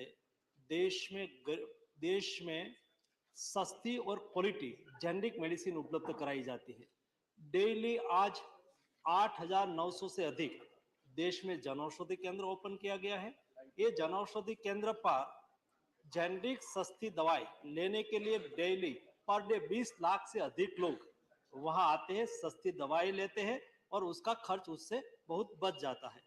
और माननीय सदस्य ने प्रश्न पूछा है कि क्या ग्रामीण क्षेत्र में आप खोलना चाहते हैं। माननीय अध्यक्ष महोदय, एक ऐसा मॉडल हमने बनाया है जिस मॉडल में कोई भी प्राइवेट व्यक्ति जनौषधि केंद्र खोलना चाहे तो उसके पास फार्मासिस्ट हो और प्रीमाइसिस हो और रूल्स रेगुलेशन के मुताबिक हम उसको अप्रूवल देते हैं और 20% कमीशन भी देते हैं। कोई भी व्यक्ति जनौषधि केंद्र खोलना चाहे तो अवश्य अप्लाई करें। जनौषधि केंद्र खोलने से उसको 20% आमदनी होगी, यानी कि उसकी इनकम भी होगी, गरीब और मध्यम वर्ग की सेवा भी होगी। इस दृष्टि से जनौषधि केंद्र देश में बहुत महत्वपूर्ण है। सेकंड सप्लीमेंट्री दूसरा सवाल मैं माननीय मंत्री जी से जानना चाहती हूँ, क्या महिलाओं को जन औषधि केंद्र खोलने हेतु वित्तीय सहायता उपलब्ध कराई जा रही है? धन्यवाद। माननीय अध्यक्ष महोदय, कोई जन औषधि केंद्र ओपन करे तो एकदम सस्ती दवा होने के नाते उसकी इनकम भी कम होती है। मार्केट में कोई मेडिसिन की एक ट्रिप, कालपोल की एक ट्रिप फॉर एग्जांपल 10 रुपीज में मिलती है तो वहां 2 रुपीज में मिलती है, तो सस्ती होने से उसका कमीशन भी कम होता है। स्वाभाविक तौर पर वो तो परसेंटेज के आधार पर होगा। तो हमने तय किया है कि कोई जन औषधि केंद्र को अप्रूवल दी जाए तो उसको 5 लाख रुपया तक प्रति महीने 15% उसको 15,000 रुपीज 20,000 रुपीज हम जो सेल करेंगे उसको हम देते हैं ताकि उसकी इनकम बढ़े, तब तक वो सर्वाइव कर जाए। हमने ये निर्णय लिया है कि कोई महिला जन औषधि केंद्र ओपन करना चाहे, कोई SC ST के कैंडिडेट जन औषधि केंद्र ओपन करना चाहे, कोई हिमालयन रेंज या तो जिसको जो इस क्षेत्र के स्टेट है हिमालयन रेंज के, वहां कोई जन औषधि केंद्र ओपन करना चाहे तो 5 लाख प्लस 2 लाख हम एडिशनल देते हैं ताकि ऐसे लोगों को भी जन औषधि केंद्र ओपन करके अपनी इनकम करने का अवसर मिले, गरीबों की सेवा करने का अवसर मिले। Now it's 1 o'clock. Honorable members, House stands adjourned till 2 p.m.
Only takes 12 kilometers from Farakka, and beyond that, the state government is supposed to look after it. The state government doesn't have the fund, neither the capacity to do it. Okay. So the central government and the state government will have to come forward jointly in a big way to solve it. Okay okay thank you. सभा की कार्यवाही दोपहर 2 बजे तक के लिए स्थगित की जाती है।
Namaskar, hello and a very warm welcome viewers. You're watching the special presentation of Sansad TV, Samvad with your host Kriti Mishra.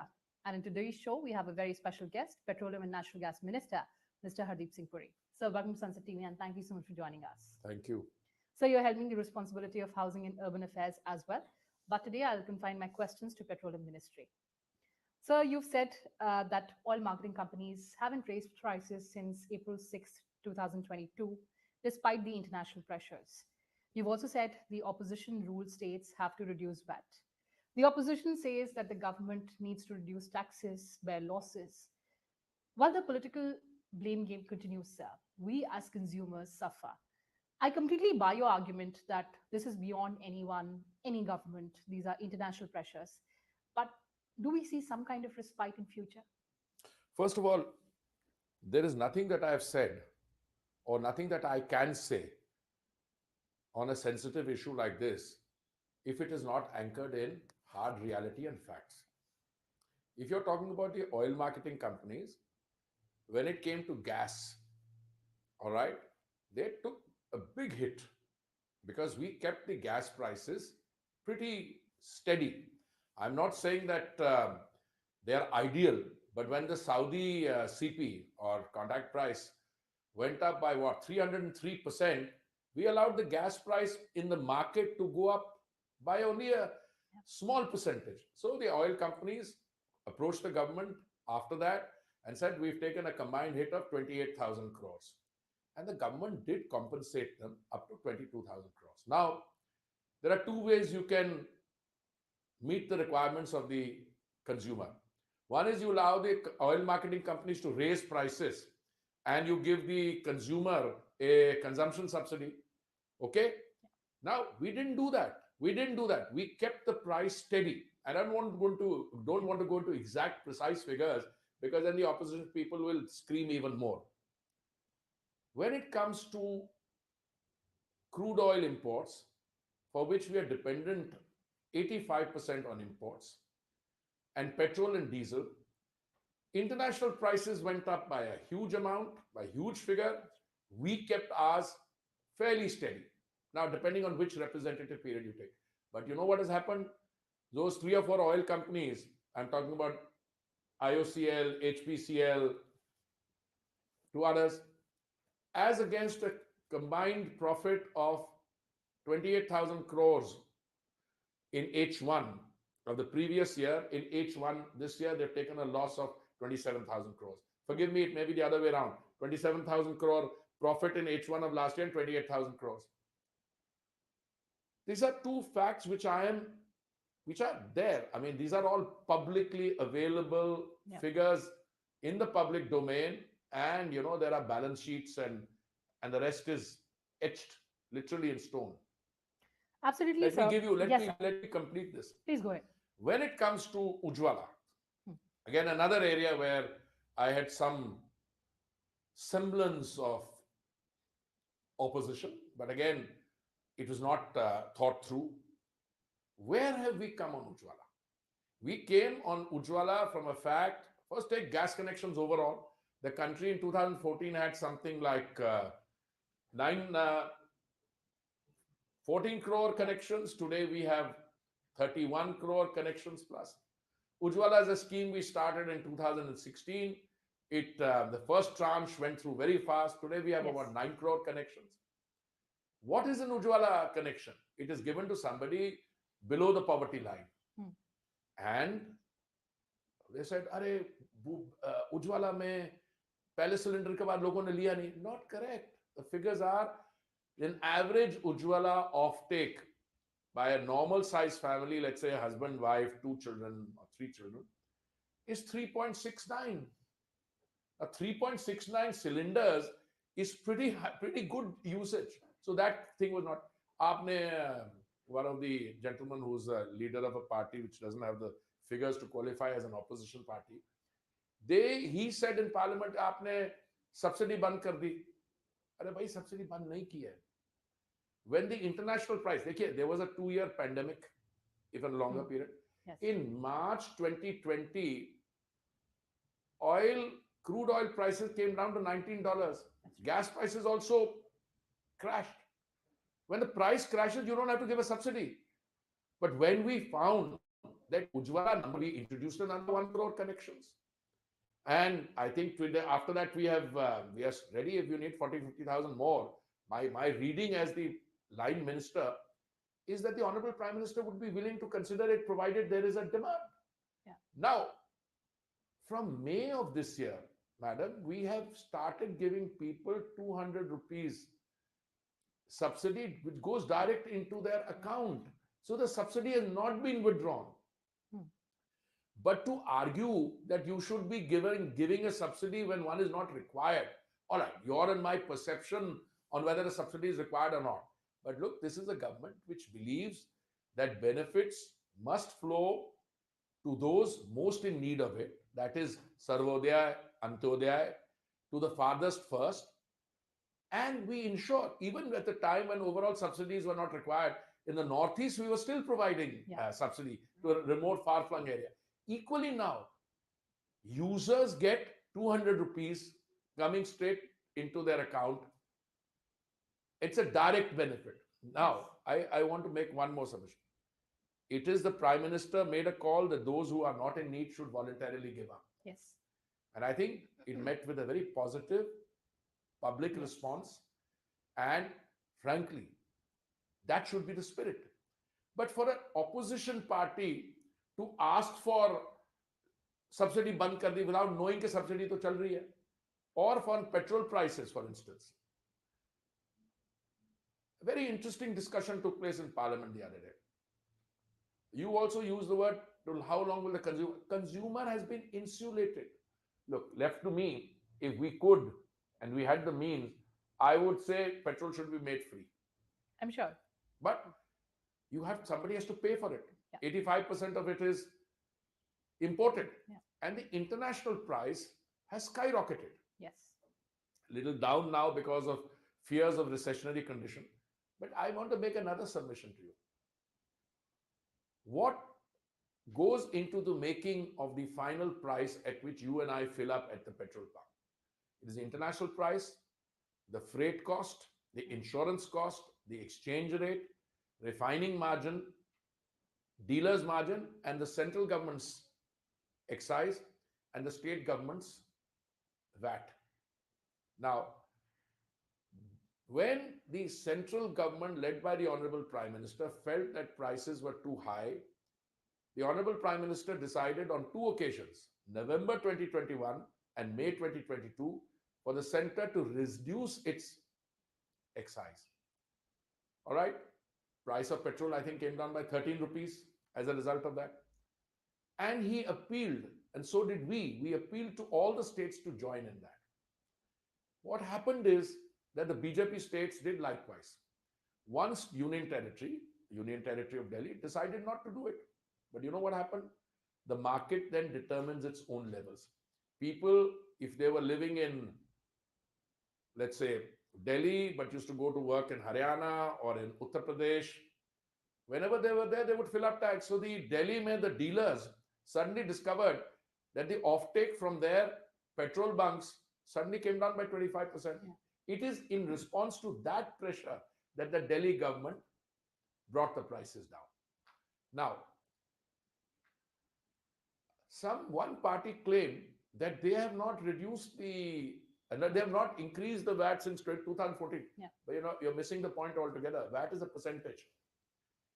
And if the state is charging 31% VAT and the price is 100, then you get 31% on 100 as collection. So they made a whopping killing when the price went up.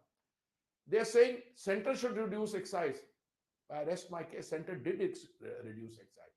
Center reduced excise at a time when it was feeding 800 million people 3 meals of dry ration in a day, when it was producing 220 crores of vaccines for free distribution. So that is an artificial, false narrative which the opposition tried to create, and I'm sorry, they've fallen flat on that. Because facts can have to be countered with facts. Here we are talking about reduction. They said we haven't increased it. That's precisely the point. You haven't reduced it. Now look at the difference. In a BJP state, on an average, I think the VAT percentage is 17% they collect. They collect 32%. Now that explains why between state A and B, and I don't want to utilize, you're a channel of the parliament. Yes. Difference in petrol price between a state A and a state B, because there hasn't been reduction of VAT, can be as much as 10 rupees a litre. Now, if you fill up a normal car, let's say which has a capacity of 30-35 liters, normal, 10 rupees a liter is not insignificant. So you said facts have to be countered with facts. I still remember, and most of us do, how you check the facts of an international anchor or an international platform. I have another angle to that question. Now, Ukraine-Russia war, of course, it has completely threatened the global energy security, disrupted the supply chains, and going forward, it has perhaps fractured the trading relationships. So you've been an illustrious diplomat. Going forward, do you think we need to recalibrate our strategy or we have new avenues? Madam, I would make one submission to you. The uncertainties in the global energy markets predate 24th February 2022. For anyone to suggest that the problem started on 24th February when the military action started by Russia or Ukraine, that's not correct. Global crude oil consumption per day is in the vicinity of 100 million barrels per day. If there is a 1% misalignment between demand and supply, price shoots up. Of course.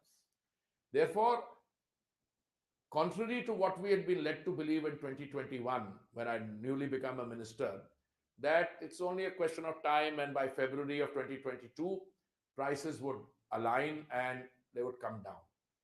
Now, you look at what happened in the world. During the pandemic, every economy, or those who could afford to certainly, one big economy pumped in $20 trillion of stimulus package into their economy. Now, even an undergraduate student of economics would tell you that once you pump in a large amount of money into an economy chasing the same set of goods and services by and large, you are producing an inflationary situation. Absolutely.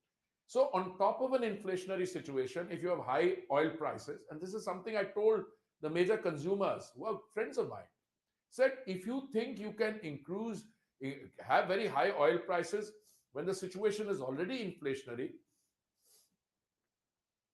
you are, through policy-induced actions, actually encouraging the movement from an inflationary situation into a recessionary situation. Right. This is all discussion that we were having 6 months ago, 1 year ago. What happened after that? In May in Davos, I said, you're not facing one crisis, you're facing three crises. The fertilizer crisis in many ways is equally serious as the fuel crisis. But you have a food crisis also, following from the fertilizer crisis. Absolutely. Now, today, they would like to turn around and say, all right, we are happy with a higher oil price. Obviously, if you're a producer, it stands to reason. But equally, there is, what I submit to you, a self-fulfilling prophecy here.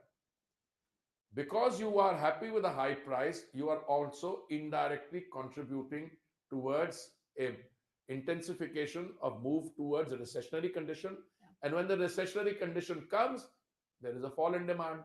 Right. So, ghoom phir ke to, we are back there.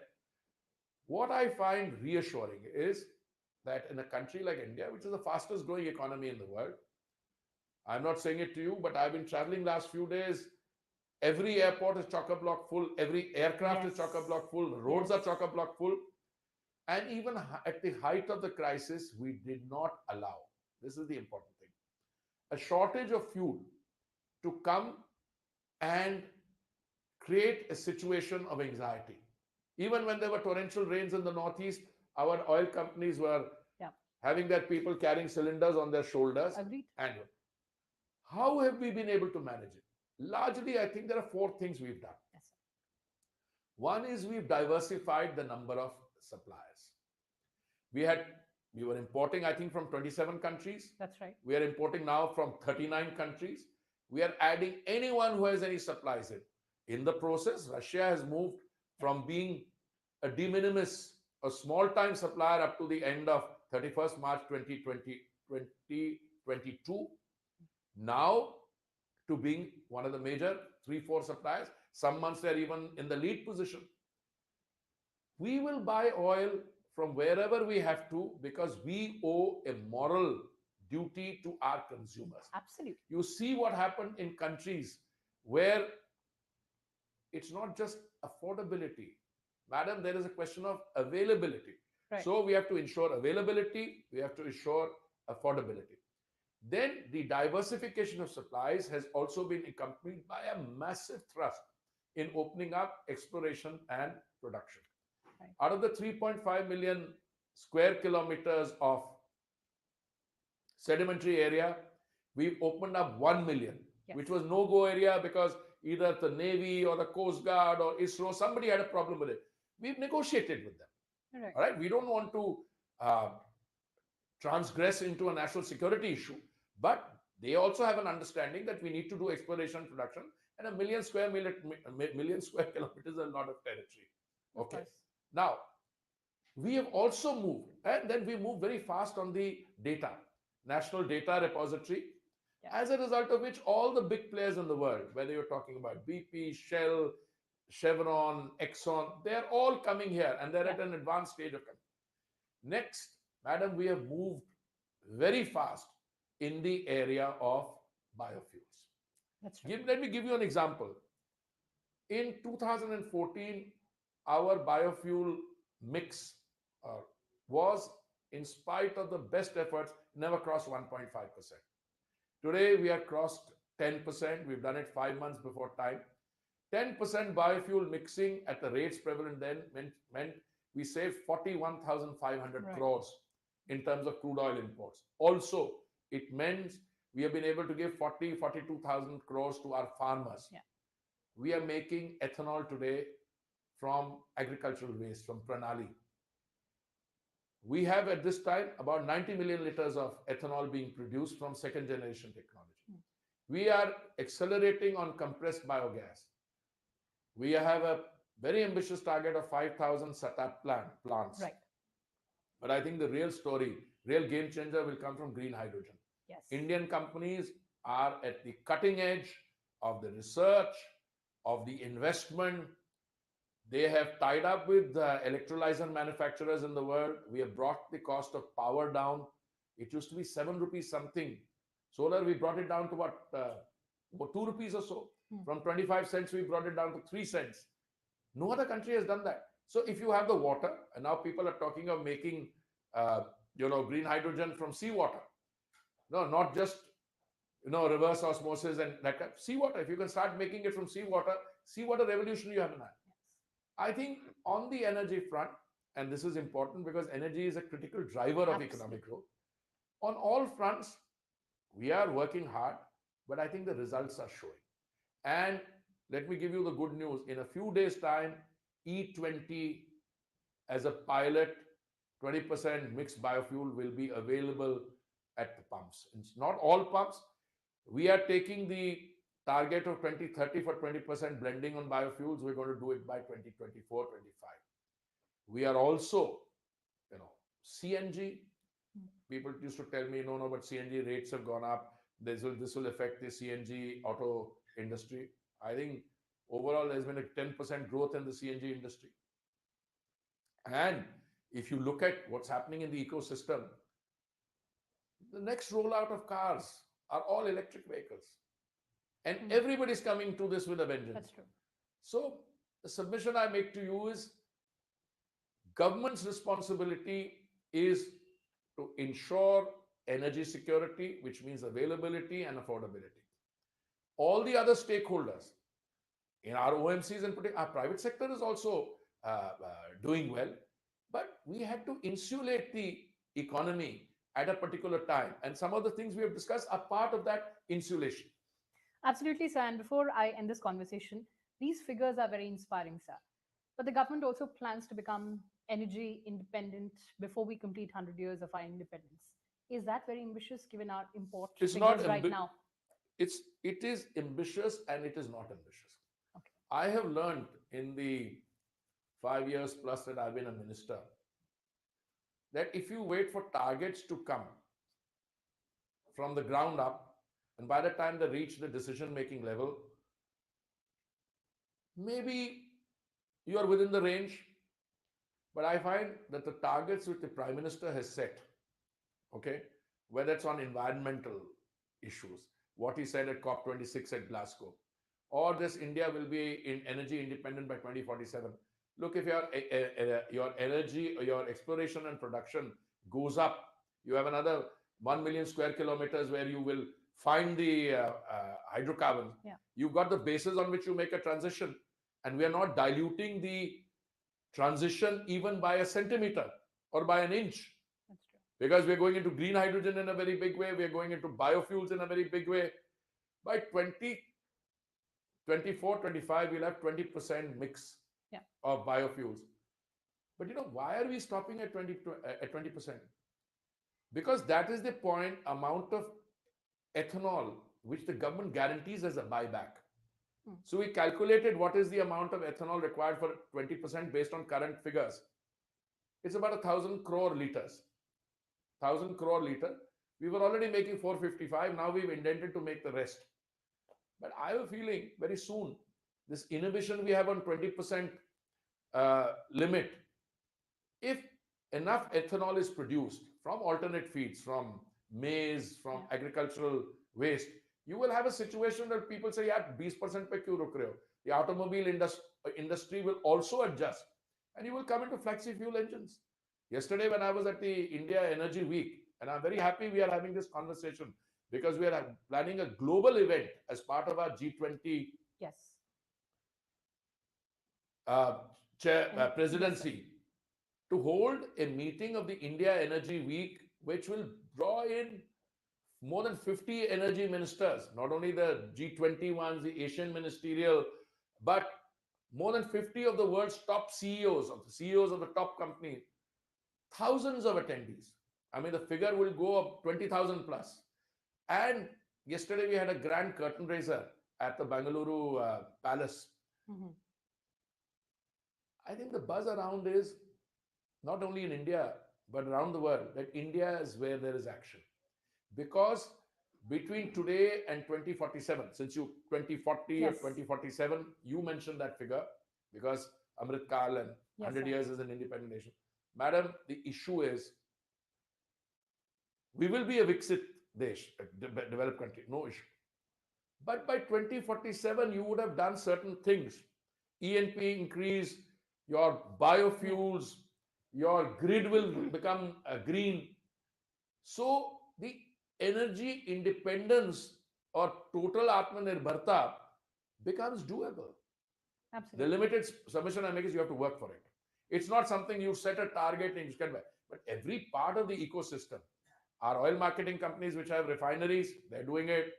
The other stakeholders, and I think the requisite government decisions to make that possible will also be forthcoming very shortly.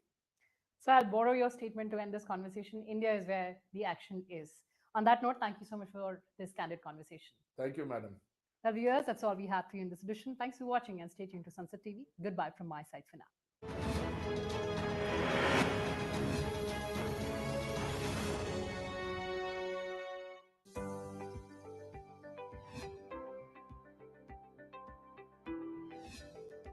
संविधान के अनुच्छेद 110 के मुताबिक धन विधेयक ऐसा विधेयक होता है जो सरकार को किसी टैक्स को लगाने, हटाने या उसमें परिवर्तन करने का अधिकार देता है।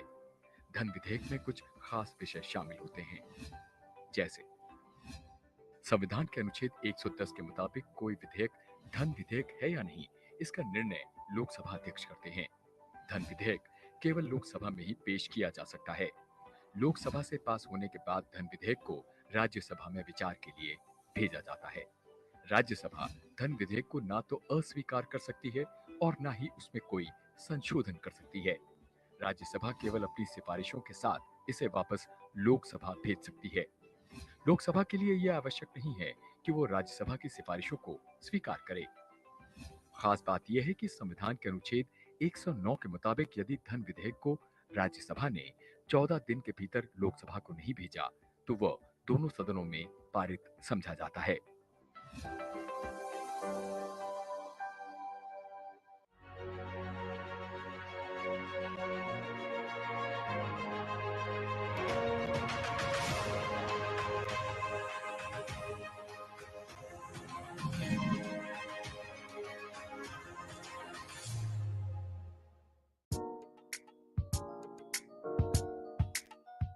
उत्तर प्रदेश का देवरिया शहर अपने आप में इतिहास समेटे हुए है। मान्यता है कि देवरिया नाम की उत्पत्ति देवारण्य या देवपुरिया से हुई, जिसका शाब्दिक अर्थ है एक ऐसा स्थान जहां कई मंदिर हो। इसका नामकरण यहाँ स्थित प्राचीन देवरही माता मंदिर से भी जोड़ा जाता है। महान संत और सिद्ध पुरुष देवराहा बाबा ने भी सरयू किनारे इसी धरती पर वर्षों तप किया। ऐसी पावन धरती और तपोभूमि संसदीय क्षेत्र देवरिया के विकास की जिम्मेदारी इन दिनों डॉक्टर रमापति राम त्रिपाठी के कंधों पर है।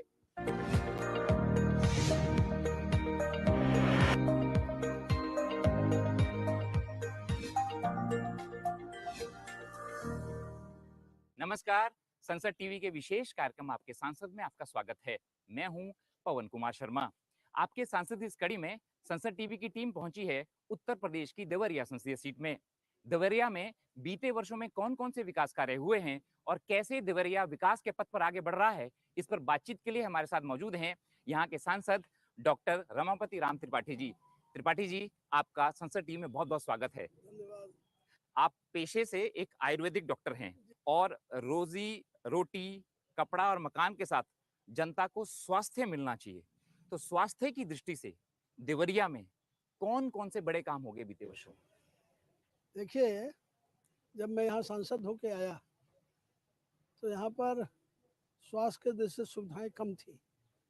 मेडिकल कॉलेज का शिलान्यास हो चुका था, घोषणा हो चुकी थी, लेकिन मेडिकल कॉलेज बन नहीं पाया था। तो मेरी पहली प्राथमिकता ये थी कि यहाँ का मेडिकल कॉलेज बने, तो मैं उसके लिए प्रयास किया और बहुत जल्दी समय में मेडिकल कॉलेज बन गया। मेडिकल कॉलेज बन गया तो एक स्वास्थ्य सुविधा हो गई। और कोरोना काल में महसूस हुआ कि यहाँ पर कहीं ऑक्सीजन प्लांट नहीं है, तो उस समय हम कुछ स्वयं सेवी संस्थाओं से भी आग्रह करके और स्वयं हम लोगों ने अपने फंड का उपयोग करके 7 जो ऑक्सीजन प्लांट है वो देवरिया में आज बन गए। अब ऐसी कोई आपदा आवे तो देवरिया वालों को बाहर नहीं जाना पड़ेगा। और यहाँ के हमारे प्राथमिक स्वास्थ्य केंद्र जो हैं सीएचसी में जो बदले, ये भी पूरे जिले में लगभग 8 ऐसे हैं जो आधुनिक सुविधाओं से सुसज्जित हैं। वहाँ आईसीयू भी है, वहाँ बेड भी है, वहाँ डॉक्टर भी हैं। तो स्वास्थ्य की दृष्टि से यहाँ के स्थिति में सुधार हुआ है। देवरिया में मेडिकल कॉलेज और अस्पताल खुलने से जहां स्थानीय लोगों में खुशी है, वहीं देवरिया से सटे यूपी और बिहार के कई जिलों के छात्रों को इसका विशेष लाभ हो रहा है।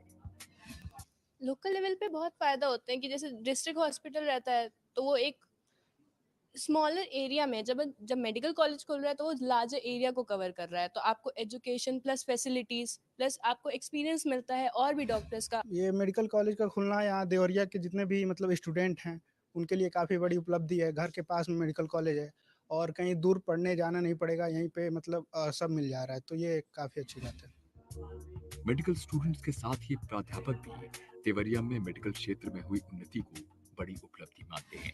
इस मेडिकल कॉलेज का नाम जो है वो है महर्षि देवराहा बाबा मेडिकल कॉलेज, और महर्षि देवराहा बाबा यहाँ के बड़े पूज्य संतों में से रहे हैं और संत कभी जाते नहीं। और हम सभी शिक्षकों की यहाँ से पूरी कोशिश है